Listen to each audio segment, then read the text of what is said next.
Praise the lord. ಕರ್ತನ ನಾಮಕ್ಕೆ ಸ್ತೋತ್ರ ಉಂಟಾಗಲ್ಪಡಲಿ. ಪ್ರೀತಿ ಉಳ್ಳ ದೇವ ಜನರೇ, ಯೇಸು ಕ್ರಿಸ್ತನ ಹೆಸರಿನಲ್ಲಿ ನಾನು ನಿಮ್ಮನ್ನು ವಂದಿಸುತ್ತೇನೆ. 1 ಕೊರಿಂಥ 15ನೇ ಅಧ್ಯಾಯ 58ನೇ ವಚನದಲ್ಲಿ ವಾಕ್ಯ ಈ ರೀತಿಯಾಗಿ ಬರೆಯಲ್ಪಟ್ಟಿದೆ.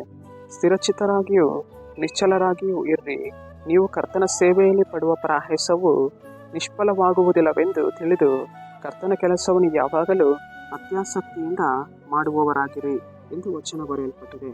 ಅಂದರೆ ಪ್ರೀತಿ ಉಳ್ಳ ದೇವ ಜನರೇ, ಕರ್ತನ ಮುಂಜಾನೆ ವೇಳೆಯಲ್ಲಿ ನೋಡಿಕೊಂಡರೆ, ಮಗನೇ ಮಗಳೇ, ಕರ್ತನ ಸೇವೆಯಲ್ಲಿ ಕರ್ತನ ಕಾರ್ಯದಲ್ಲಿ ನೀವೇನಾದರೂ ಸ್ಥಿರಚಿತ್ತರಾಗಿರಿ, ನಿಶ್ಚಲರಾಗಿರಿ ಎಂದು ಕರ್ತನ ಮುಂಜಾನೆ ವೇಳೆಯಲ್ಲಿ ನಾವಿವತ್ತು ಕರ್ತನ ಸೇವೆಯಲ್ಲಿ ಮಾಡುವಂತಹ ಯಾವ ಒಂದು ಕಾರ್ಯವೂ ಅದು ಏನಾಗುವುದಿಲ್ಲ, ಪ್ರಯಾಸವಿಲ್ಲದೆ ಅದು ಹೋಗುವುದಿಲ್ಲ. ಅಂದರೆ ಫಲವಿಲ್ಲದೆ ಅದು ಹೋಗುವುದಿಲ್ಲ. ಕರ್ತನು ನಾವು ಮಾಡುವಂತಹ ಕಾರ್ಯಗಳಿಗೆ ಫಲವನ್ನು ಕೊಡುವವರಾಗಿದ್ದಾರೆ, ಒಂದು ಬಲವನ್ನು ಕೊಡುವವರಾಗಿದ್ದಾರೆ, ಒಂದು ಮಹಿಮೆಯನ್ನು ಕೊಡುವವರಾಗಿದ್ದಾರೆ. ಪ್ರೀತಿ ಉಳ್ಳ ದೇವ ಜನರೇ, ಆದುದರಿಂದ ನಾವು ಕರ್ತನ ಸೇವೆಯಲ್ಲಿ ಕರ್ತನ ಕಾರ್ಯಗಳಲ್ಲಿ ನಮ್ಮನ್ನು ನಾವು ಕರ್ತನಿಗೆ ಒಪ್ಪಿಸಿಕೊಡಬೇಕು.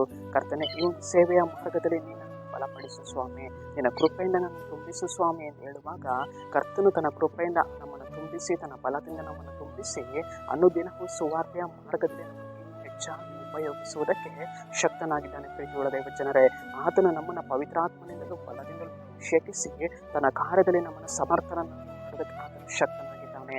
ಆದುದರಿಂದ ಕರ್ತನ ಕಾರ್ಯಗಳಲ್ಲಿ ನಾವೇನಾಗಿರೋಣ, ಅತ್ಯಾಸಕ್ತಿ ಉಳ್ಳವರಾಗಿ ನಡೆದು ಹೋಗೋಣ.